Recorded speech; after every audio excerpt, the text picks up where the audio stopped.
Davida. We're the two Pilates Chicks. That was our theme music. We don't know what it is, but hello, welcome. It's season 4, episode 16. Yes. This is a doozy. We're talking about the kind of social media circus. Yes. As it kind of pertains to Pilates, and you kind of brought up that kind of functional gym training stuff was doing it as well. Yeah. So we've been noticing the Pilates Circus. Yes. And how Pilates... We call it the circus because it's like lots going on. So many videos. Shiny and da-da-da-da-da. And it's kind of like, woo, what's happening? So we've been noticing all these videos of all of these trending reels and things. And so I've started thinking of it like the Tide Pod challenge. Like you see people doing this silly thing that's probably not advisable, but it's funny. And so people keep doing it. And that's the challenge. And that's the challenge. And so we've been seeing this as like these Pilates challenges. And, we'll call them Pilates challenges. Yeah. Because it's kind of like these... It's acrobatic. Mm-hmm. It's not Pilates exercises, but we can call it, I guess, Pilates-based, simply mostly just because it's on usually Pilates it's on equipment. Apparatus, the Cadillac or the Reformer mostly, or whatever. So it's on Pilates apparatus, and they use the word Pilates, so it's kind of like these, we call it social media circus because... To me, social media is kind of a circus. It is. It's like, okay, how many likes do you have? How many people are looking at your reels? And, how many followers do you have? And this and that. And it gets like people keep trying to up each other. Yeah. And so I think, but Davida and I were talking, it's kind of gotten for us as teachers, especially with my teacher training students coming to me and going, is this something, I can do? And it's like, so it's become a little scary in the fact of, is this safe? Yeah. For someone to teach their client? And most of the time, that's no. Yeah. I'd say 95% of the time, these videos, the circus videos we've been seeing, is a no. It's no. But it's fun, and it's fun to watch, and you're like, oh my God, I never would have thought of that, and whatever. But the teacher brain in me is thinking, if they slip, they just broke their jaw. If this happened, they just... And so you go to your client, who isn't a Pilates teacher. Yeah. Maybe they don't understand their body quite as much. No. They're not meant to be doing these things. And so if we see these videos and then, let's say a newer teacher... we'll see it and go, oh, that's a Pilates exercise. But that looks really cool. That looks super cool. And then go to teach their client that. It's likely super not appropriate. And so is that actually adding to somebody's practice or understanding of their own body or their own issues? Is it safe? What's the purpose? What's the purpose? Is it benefiting this client's movement? And then we were talking about, is that apparatus even meant for that? Is it actually designed for that movement? Because certain, like on the grots, like if you pull the foot bar a certain way, it's not locked in. It's going to move. It's going to move, yeah. So people just need to be aware of the type of apparatus they're using. That's a good point, yeah. And some of these things that we're seeing, like elevated positions on the combo tower reformers. Mm-hmm. Somebody standing on like the push through bar and the reformer has no springs on, and it's very scary. It's very scary. Yeah.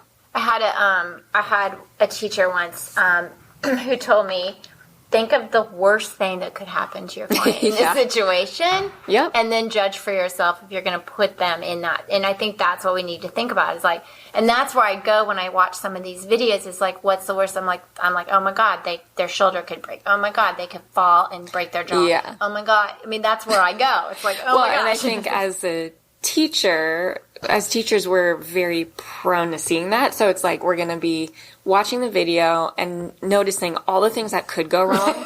Yeah. Because we have to be aware of that. Yeah. Because, like, I mean, even just, like, classical movements, if I'm handing my client a spring, I am aware of where I need to stand. So if they let go, I'm not going to be slapped in the face by something. Roll bar coming right at you. Yeah.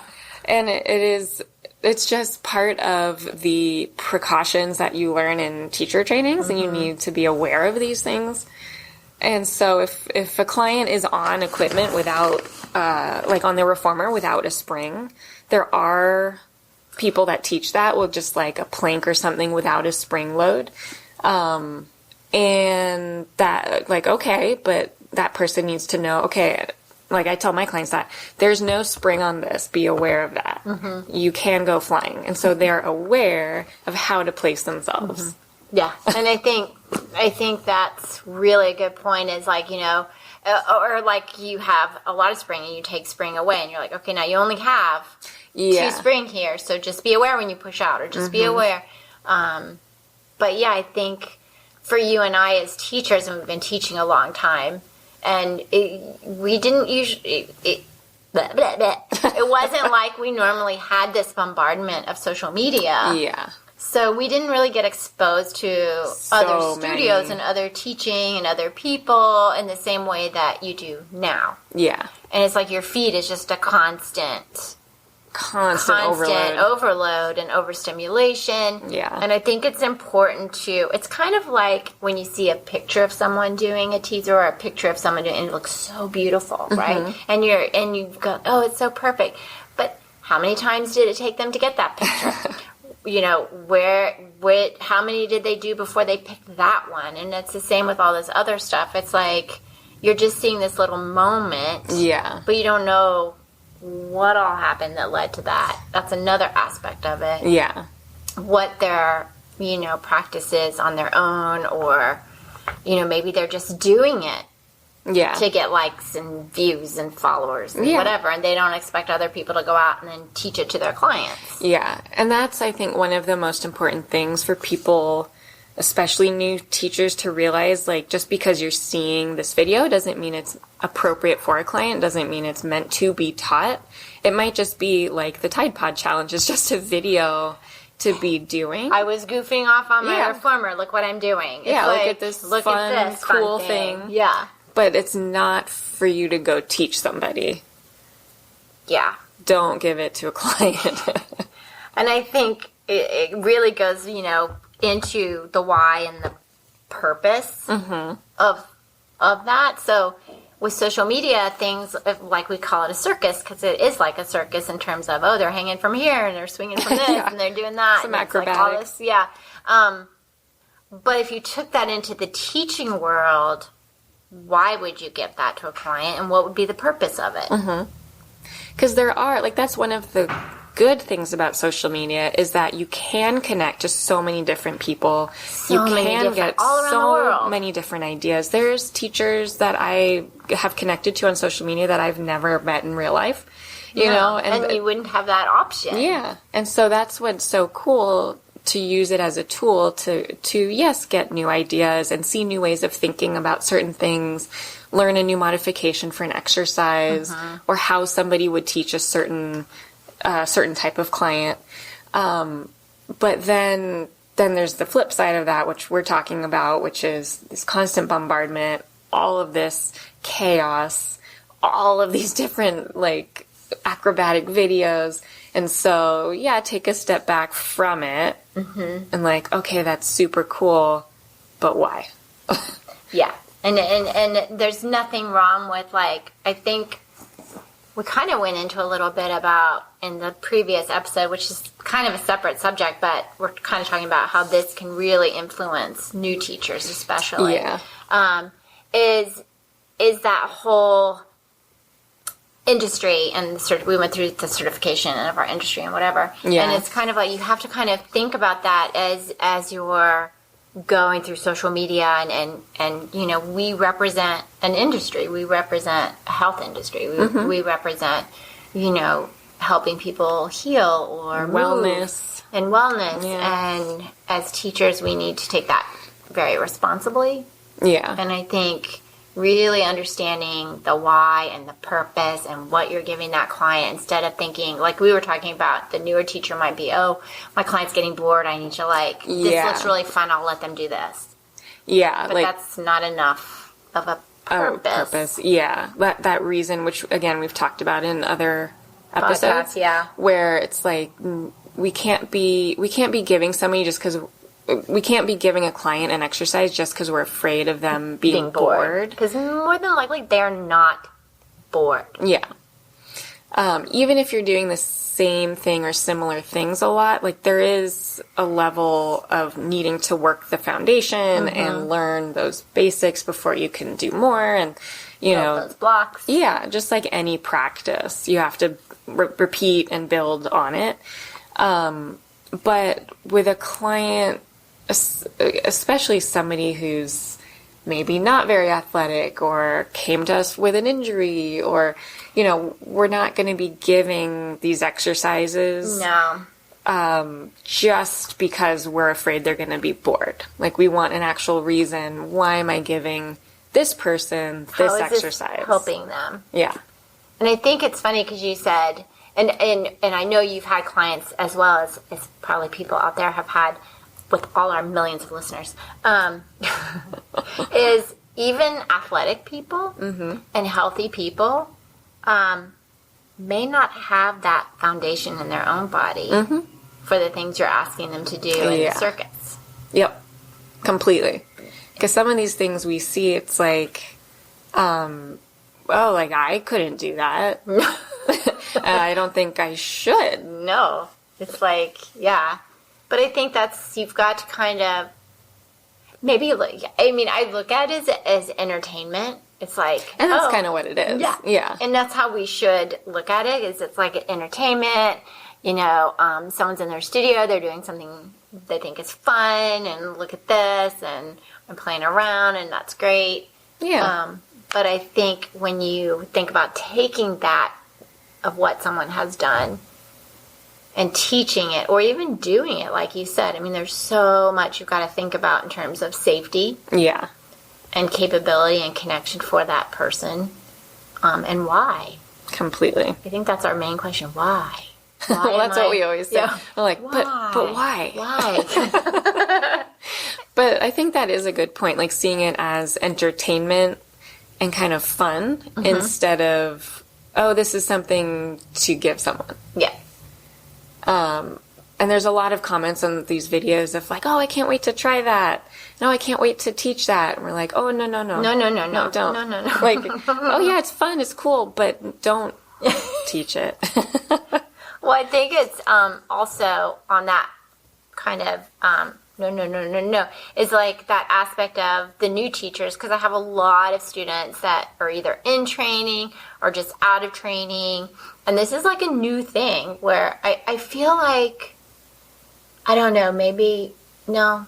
Do you think before COVID there was this so much social circus? Because I don't feel like it was. I don't think it was as much, because, I mean, that's a good point, because I think while in lockdown, people filmed a whole lot of stuff and just kind of played around on their own apparatus. And that's kind of, because I feel like that's when it kind of took that vein. It's gotten more intense. Yeah, because I don't really remember that before COVID.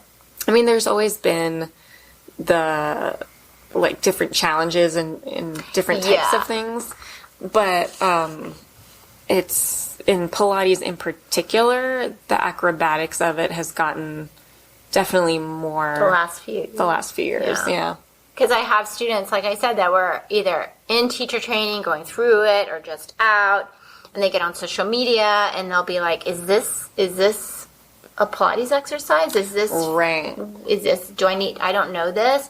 And it's like, no, that's not, they're just doing this or whatever, and it's confusing for them. Yeah, and it is confusing for student teachers or new teachers. And that is an interesting point that you brought up, that, like, the new teachers will ask you, like, oh, wait, I didn't learn this. I didn't learn this. Yeah. You're like, no. No. That's and that sometimes, person's thing. yeah. And sometimes I can break it down and see maybe where it came from. Like, you can break it down and say, okay, well, there's an exercise by so-and-so, or there's, that's probably taking this to this. And but then some of it, you're like, I don't know. Like flinging around somewhere. I don't know.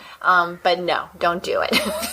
It's like, but yeah, sometimes you can see that they were probably doing something and then veered, but you can see the thread somewhere. But then I think for a lot of these videos, I'll be watching it and then think, well, the safety of that is lacking, and you could do that same type of movement in a way. Different way. And so, like with an abdominal wheel or a ball on the floor, to get like we were talking about the big fitness ball or rollers to do a similar type of movement where you're like working shoulder stability and really intensely challenging core strength. With support that's not going to have you face plant or break a shoulder or... And using a piece of equipment like an ab wheel or something else that is more meant for that aspect. You're doing. Yeah. Versus the reformer, because just because something's on a reformer doesn't mean it's Pilates. No, it's just you can, using the reformer. It's using it as a piece of equipment. Yeah. And I think, I remember being a new teacher, and I don't know how long I'd been out, and I went to the PMA and took a workshop, and I can't remember what the workshop was. But it was learning these exercises. So I was like, I have no idea I've never seen this. I've never done this. And I remember going, I can't wait to teach this. And then you get back and you're like, they can't do this. Right. It's like my clients. And why would I give it to them? And I don't know. And that was way back. And it wasn't half as insane as some of the circus we're seeing. We call it circus because it's a lot of hanging and doing stuff. It's acrobatics. It's acrobatics. I mean, it wasn't even, I think it was like having the carriage, and I don't remember, but it wasn't even remotely as like, but I got home and I was practicing it because I do think you should practice things before. That's another thing. You should practice things before you teach them. And then I was like, oh no, I can't. Yeah. So I never did teach anybody. But that is something, like we'll go to a workshop or a class somewhere and then think like, oh yeah, that's so cool. I'm gonna go use it. Yeah. And then you like newer teachers will then bring that exercise back to their clients and do that exercise for everybody all week. I always love that. Or when they watch a video or social media and every single client gets that. It's like, okay, everyone's doing this. They're so excited about this new exercise. Yeah. But I think that's the perils and one that as a new teacher, it's easy to fall into that. Mm-hmm. It's really easy, I think, for new teachers to be like... Well, because what you're saying, like, new teachers are getting bombarded with all this, so they don't know what is or is not, like, part of this classical system and the classical repertoire, and then they see these other things, they're like, oh, I didn't learn that. And then a newer teacher, I mean, we all do, but a newer teacher will probably be afraid of the client getting bored more readily. Definitely. So it's all that combined, and then you're seeing these flashy, fun, cool things on social media, and so then they're more inclined to maybe try to teach it. Yeah. And I think that was a good verbiage. It's flashy fun, because it is flashy fun. It is. And it is. And I think if I weren't a teacher, I would think it was flashy fun, but as a teacher, all I can see is things going wrong. Yeah. And, not in a good way, someone getting hurt. Yeah. And I think that's something to remember when we're watching or even doing. It's like, maybe, and I remember there was one, and I can't remember when we sent it, but there was one that they did something, and it even said, this is just, they even had it in big letters. Which I think is really good to do, because don't try this. There was one where there was a woman and she was saying, this is just me playing on this. Like, I've been practicing this. Like, this isn't to teach, but look at this. This is cool. Yeah. She made it very clear, and I think that was great. Super important. Yeah. It's like, don't go now teach this to somebody. Yeah. And she also put in there, I have been practicing this. Yeah. For a while. Yeah. Yeah.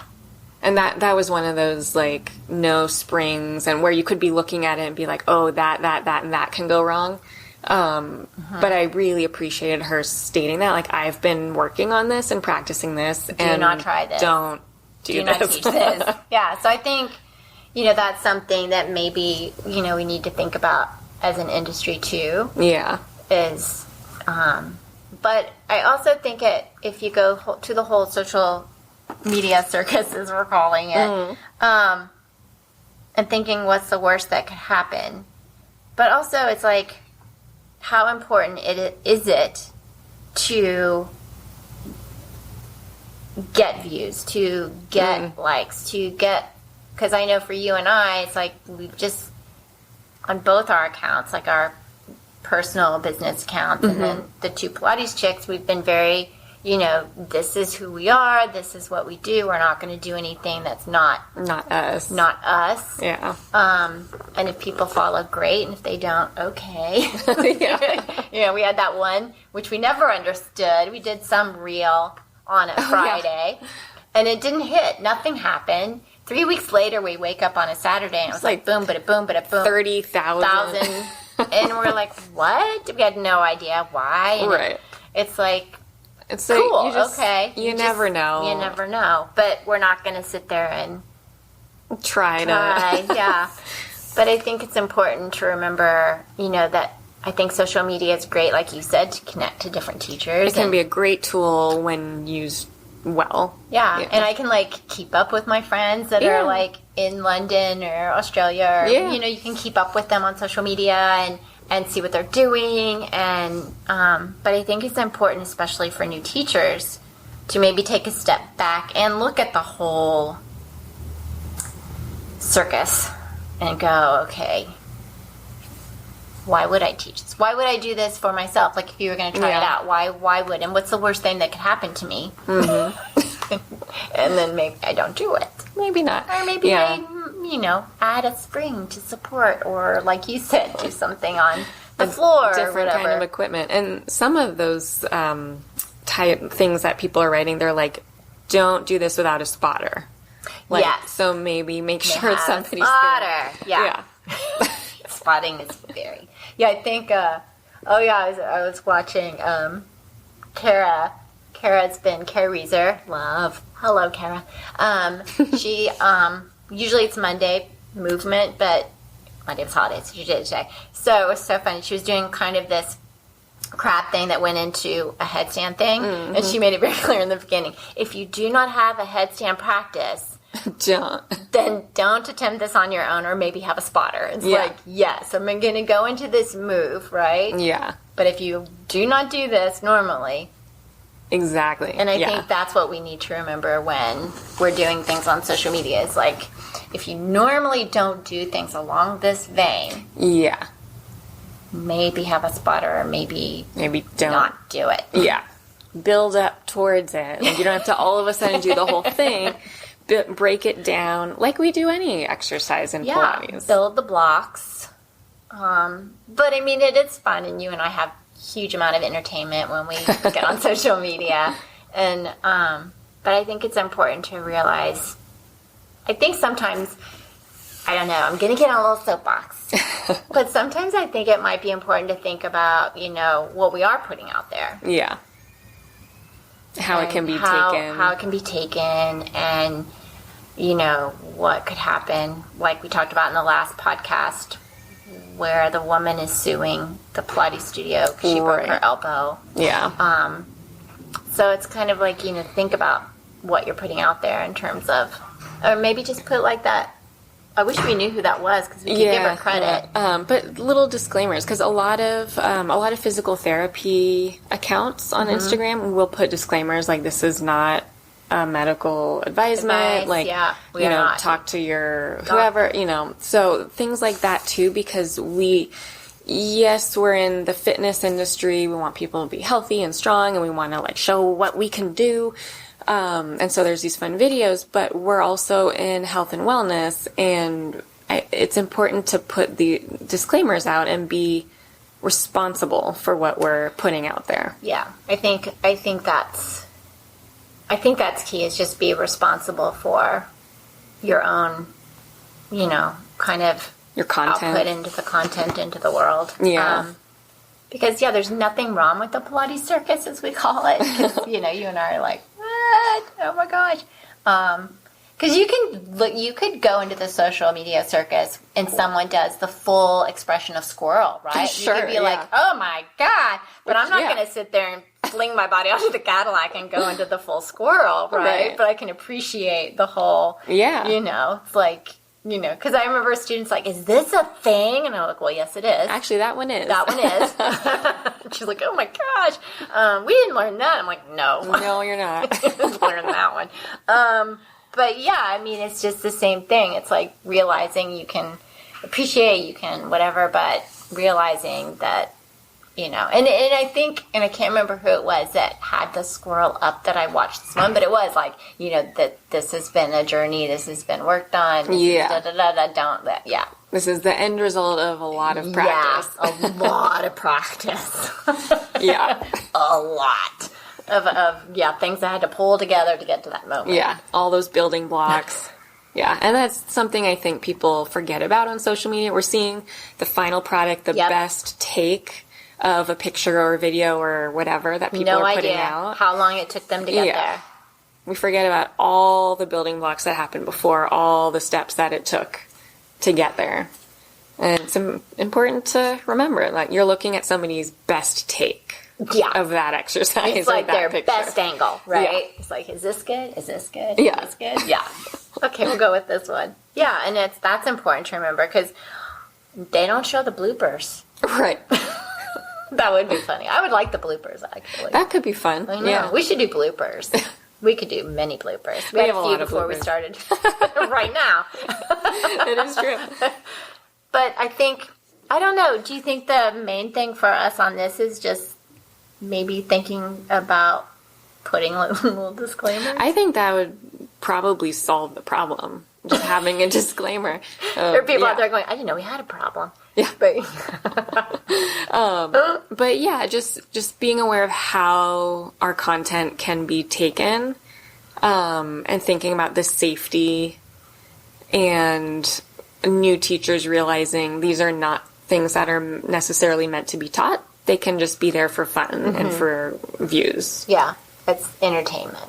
And I think that's the main point. Yeah, yeah. And I think, it's just it's just can be overwhelming. Yeah. When people are learning and new. And so maybe by saying, hey, don't, attempt this if you don't, this has been practice of blah, blah, blah. Yeah. And maybe this is my exercise. I made this up. Like, this is not Pilates. This was me, playing with, I started with this and then came into this. Yeah. Yeah. So, yeah, because again, you're not seeing the full picture. Yeah. Yeah. What it took to get there. Yeah. But I think and there's nothing wrong with taking bits and pieces, but I think you're right. It's like, would this be better in a different environment, working the same aspect in a safer way? Yeah. For my client. Yeah. Yeah. It's just safety. Safety. It's kind of like the client that you get, we can end on this, I guess. It's that client that, and I know we've talked about this in different podcasts, that isn't capable of flipping things on the Cadillac or whatever, and they see someone doing that, ooh, I want to do that. Yep. And it's like, we don't want to give them that. Yeah. They're not capable of doing that. Shouldn't they have injuries that prevent that from happening. So it's kind of that same, just because you see it and it looks fun doesn't mean it's appropriate for someone. It just goes back to teach the body in front of you what works for them and how to connect to that person. And what they need to move. Yeah. Yeah. Maybe they don't need to be with a flying squirrel. A flying squirrel. Most clients would go, no, thank you. Nope. I'm good. Moving on. Yeah, but I think that that took care. I feel like for this episode, our theme music hopefully was very circusy. Yeah, we should pick that. Oh, and again, we're sponsoring ourselves. Yes. We now have merch. I like to say that. Merchandise. We have merch. T-shirts, mug, hats. And put this on for this video. Yeah. Get a little baseball hat. And then we're going to, right now everything's on white, but we're going to start doing different colors and then maybe some of our fun quotes on different things. Oh, and then Pearl, shout out to Pearl. She said we should go and get our merchandise, our little logo on little doggy bandanas. Oh, how cute. Yeah. Yes, we do. Yeah, we do need that. Because we love our puppies.